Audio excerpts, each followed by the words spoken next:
Moreira, que é um funcionário do BNB, sindicalista de oposição aos sindicatos bancários, mas é da Associação Funcionário do Banco do Nordeste. Perguntar inicialmente ao Henrique como ele vê o movimento das manifestações que estão ocorrendo no Brasil. Bom, as manifestações que têm ocorrido no Brasil desde esse mês aí de junho, tá certo? A gente entende que elas são bastante progressivas, porque as bandeiras levantadas pela população que foi à rua, né? Jovens, desempregados, trabalhadores, né? Classe média, classe C e D, são vários segmentos, tá certo? Basicamente, ela tem assim, a bandeira que mais agrega, que mais simbolizou aí as passeadas, além do combate da corrupção, foi também a bandeira de menos dinheiro para a Copa, né, e mais dinheiro para a saúde e educação. Veja só, né? Historicamente os governantes dizem no Brasil que não tem dinheiro. Não tem dinheiro. Não tem que pagar o juro da dívida externa, a dívida interna e várias outras coisas. Tem que sustentar o Senado, o Congresso, mas não tem o dinheiro para o posto de saúde e para a educação. Então, o movimento estourou com os 20 centavos de São Paulo e com a repressão aplicada pelo governo Geraldo Alckmin, pelo governo Haddad, tá certo? Estourou aí, mas não é só pelos 20 centavos, né? Você tem um acúmulo de mau atendimento nos postos de saúde, mau atendimento das escolas. Então, juntando tudo isso com a corrupção, com um Congresso que vive de negociatas, o povo resolveu ir para a rua, tá certo? Ainda não tem tanta... começa a ter clareza, mais clareza o movimento, começa a ter mais clareza agora, à medida que o tempo vai passando e vai se percebendo a necessidade de organizar as bandeiras e organizar melhor as passeadas, os manifestantes começam a ter mais clareza, isso é extremamente importante, tá certo? E ao mesmo tempo começam a diminuir a antipatia quanto às organizações, a forma de se organizar, partido, sindicato, associação, central sindical. Começa a ter isso. Isso é muito importante, porque sem organização, né, os trabalhadores não vão ter vitória. Como você viu, então, esses primeiros ressarçamentos contra com lutas, contra a CUT e outros grupamentos organizados? Como é que você encara isso? Olha, muitas pessoas pensaram que esse tipo de repressão que os partidos sofreram, principalmente as bandeiras vermelhas, certo?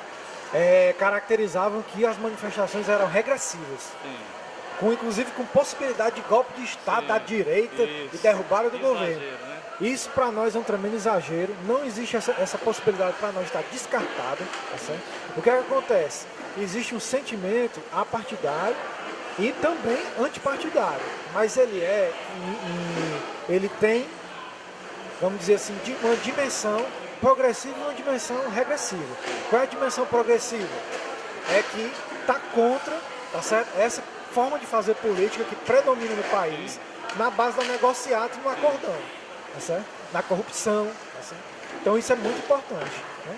Agora, por outro lado, né, o sentimento apartidário é transformado no antipartidário, na anti-organização dos trabalhadores. Esse sentimento é ruim, é esse sentimento que a gente tem que combater. Né, discutindo com esses companheiros, tá certo? Não é indo pro tapa, né, indo para agressão com esses companheiros de forma alguma. Agora, obviamente, dentro dessas manifestações, tem gente de todo tipo, inclusive fascistas, que passaram aí, vamos supor, os últimos 10 anos escondidos dentro das academias e dentro dos seus núcleos clandestinos.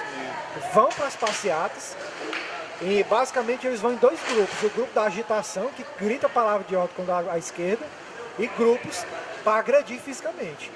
Empolgam a massa se aproveitando do sentimento apartidário. Então esses grupos a gente tem que tomar cuidado, né? E que não podemos confundir esses grupos, que inclusive tem policiais disfarçados, tá certo? Com as pessoas que são apartidárias. A gente não pode confundir. As manifestações que você participou, como você viu essa repressão exagerada da polícia? Não, mais uma vez não foi só com o pessoal que eles chamaram de vagabundo, de vândalos, não é verdade?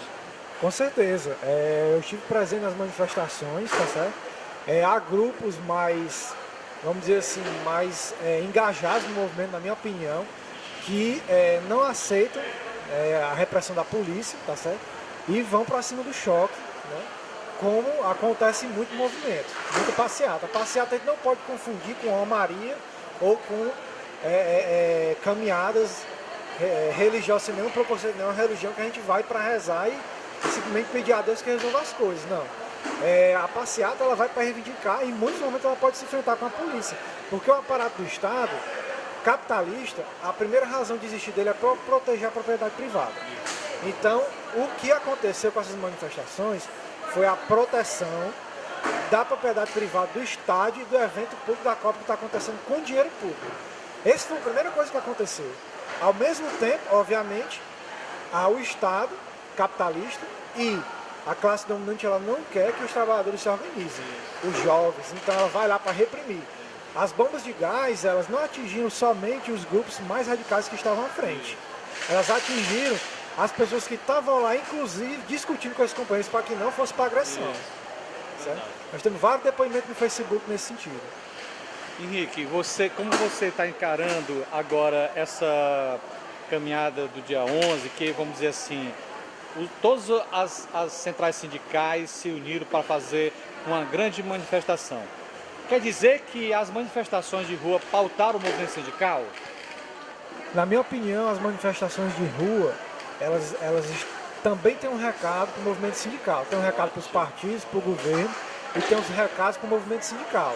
O movimento sindical, nos 10 anos depois do governo Lula, adotou uma postura de negociação, uma postura de construir acordos por dentro do Congresso, conservador como a gente sabe já como funciona com negociatas, adotou essa postura, escolheu esse caminho.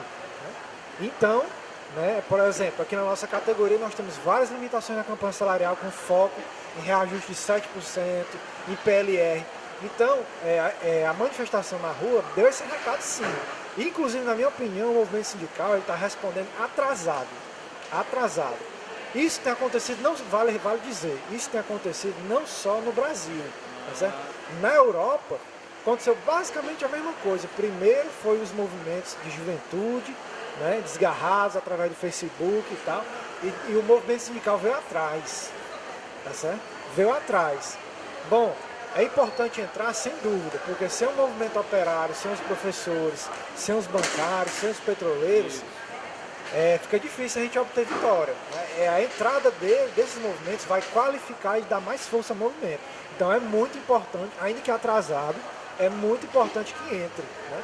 A Central Sindical e Popular com Lutas, ontem, dia 27 de junho e hoje, dia 28 de junho, nas suas bases, obviamente, fez paralisações e atos e manifestações. Por exemplo, Sindicato dos Metalúrgicos de São José dos Campos, que tem a base lá, a Embraer, a General Motors, foi paralisados e fechamos a Via Dutra.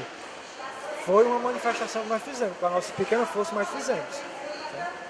Por que vocês resolveram participar junto com a CUT e outras centrais no CTB que vocês têm divergências históricas? Olha, porque a gente entende que apesar das divergências, tá certo? A gente tem que buscar a unidade. E os sindicatos dirigidos pela CUT, principalmente pela CUT e pela Força Sindical, que são as duas maiores centrais. E eu digo mais, sem querer discriminar ninguém, principalmente os sindicatos operários, de metalúrgicos, de químicos, de gráficos. Esses sindicatos, essas bases entrarem na mobilização é fundamental para qualificá-la. A exemplo do que aconteceu na Espanha com a greve dos mineiros. Não falta um exemplo aí. Então, é fundamental que esses companheiros venham para o luta também e essa pauta unificada, tá certo? No que foi possível, é fundamental.